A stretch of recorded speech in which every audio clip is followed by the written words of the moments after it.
قرآن پاک کی آیت ہے وَلَوْ أَنَّهُمْ إِذْ ظَلَمُوا أَنفُسَهُمْ جَاءُوكَ فَاسْتَغْفَرُوا اللَّهَ وَاسْتَغْفَرَ لَهُمُ الرَّسُولُ لَوَجَدُوا اللَّهَ تَوَّابًا رَحِيمًا۔ اللہ پاک نے ارشاد فرمایا کہ اے ایمان لانے والوں، جب آپ سے گناہ ہو جائیں، آپ سے ظلم ہو جائے، زیادتی ہو جائے، آپ سے کوئی برائی ہو جائے، تو آپ مجھ سے معافی مانگنا چاہو، مجھ سے توبہ کرنا چاہو، مجھے راضی کرنا چاہو۔ یہ نقطہ بڑا غور طلب ہے۔ فرمایا جب تم کچھ ایسا کر لو کہ میری طرف آتے ہوئے تمہیں شرم آتی ہو، جیسے بنی اسرائیل کے ایک بندے نے 70 دفعہ توبہ کی اور 70ویں دفعہ جب اپنے گرجے میں توبہ کرنے کے لیے جانے لگا تو اسے شرم آ گئی، کہنے لگا کہ اب اگر میں نے اندر داخل ہو کے اللہ کو کہا کہ یا اللہ 70 دفعہ توبہ ٹوٹ گئی، مجھے معاف کر دے، تو اللہ کہے گا دفع ہو جا میری بارگاہ سے، تو نے تو میرا اعتبار ختم کر دیا ہے۔ 1 دفعہ 10 دفعہ 20 دفعہ 70ویں دفعہ بھی توبہ توڑ دی۔ تو اللہ قرآن پاک میں فرماتا ہے جب تم اتنے گناہ کر لو کہ تمہیں ایسا لگے کہ اب ہمیں معافی اللہ نہیں دے گا، سمجھ آ رہی ہے؟ اب اللہ ہمیں معافی نہیں دے گا، تو کیا کرو؟ میرے محبوب علیہ السلام کے در پہ چلے جاؤ،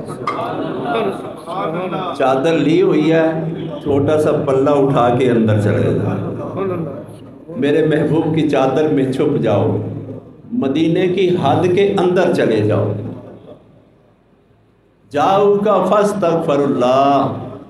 جب محبوب علیہ السلام کے حرم کے اندر داخل ہو کے یہ کہو گے یا اللہ میری توبہ قبول کر، پھر دیکھنا میری محبت اور میرے محبوب صلی اللہ علیہ وسلم کی محبت کرتی کیا ہے۔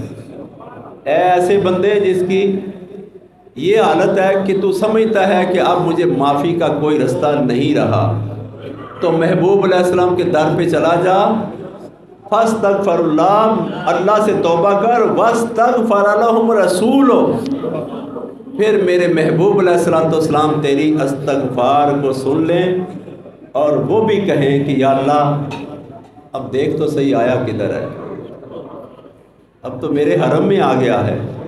تو اللہ فرمایا لَوَجَدَ اللَّهُ تَوَّابًا رَحِيمًا، پھر مجھے ضرور توبہ قبول کرنے والا پاؤ گے۔ اچھا، توبہ کا یہ نہیں کہا کہ کعبے میں آ جاؤ تو میں تمہیں معاف کر دوں گا، توبہ کو مشروط کر دیا۔ فرمایا توبہ اگر کرنی ہے، معافی مانگنی ہے، تو پھر محبوب کا در بندہ چھوڑے کیوں؟ محبوب سے محبت توڑے کیوں؟ پھر محبوب بھی 24 گھنٹے 12 مہینے ہونا چاہیے صلی اللہ علیہ وآلہ وسلم۔ سرکار مدینہ سکون قلب و سینہ صلی اللہ علیہ وآلہ وسلم پہ ہر وقت درود پڑھنا اور سلام پڑھنا اور کھڑے ہو کے تعظیماً پڑھنا، یہ 1,24,000 انبیاء کی سنت ہے۔ جب بیت المقدس میں آقا علیہ السلام معراج کی رات کو تشریف فرما ہوئے تو صف در صف سارے انبیاء درود و سلام پڑھنے لگے۔ پھر آقا علیہ السلام جب واپس آئے، صحابہ سے فرمایا میں جب اپنے موسیٰ کی قبر سے گزرا تو میرے موسیٰ قبر پہ کھڑے ہو کے مجھ پہ سلام پڑھ رہے تھے، کھڑے ہو کے صلوات پڑھ رہے تھے، اور کچھ لوگوں نے لکھا کہ وہ نماز پڑھ رہے تھے۔ تو محبوب گھر آ جائے تو بندہ نماز نیت لیتا ہے، کیا کرتا ہے؟ تجھے دیکھنا میری نماز ہے یا رسول اللہ صلی اللہ علیہ وسلم، آپ کو دیکھنا میری نماز ہے۔ میرے وہ بھی سجدے ادا ہوئے جو قضا ہوئے تھے نماز میں، میرے وہ بھی سجدے ادا ہوئے، میں کھڑا رہا نماز میں۔ آقا آپ کے نقش پا کی تلاش تھی کہ میں کھڑا رہا نماز میں، آپ کا نقش ڈھونڈتا رہا کہاں آپ کے قدمین شریفیں لگے ہیں۔ کہاں قدمین شریفین لگے ہیں. اگر قدمین شریفین کی عظمت دیکھنی ہے تو مقام ابراہیم دیکھ لیں.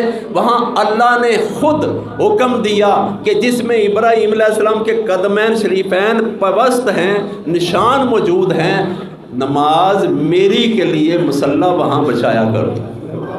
وہ مقام محمود ہے، مقام ابراہیم علیہ السلام ہے.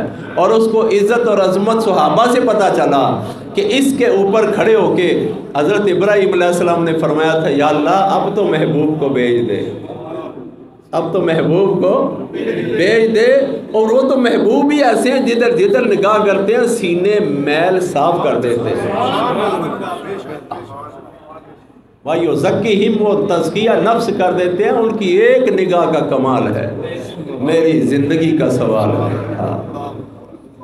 پھر ان کے جو حضرت ابراہیم علیہ السلام کے قدمین شریفین لگے ہیں وہ خلیل ہیں. ان کی عظمت کا حال اللہ نے بیان فرمایا تاکہ سمجھدار محبوب کے قدموں کے نشان کا حال سمجھ جائے کتنا ہے.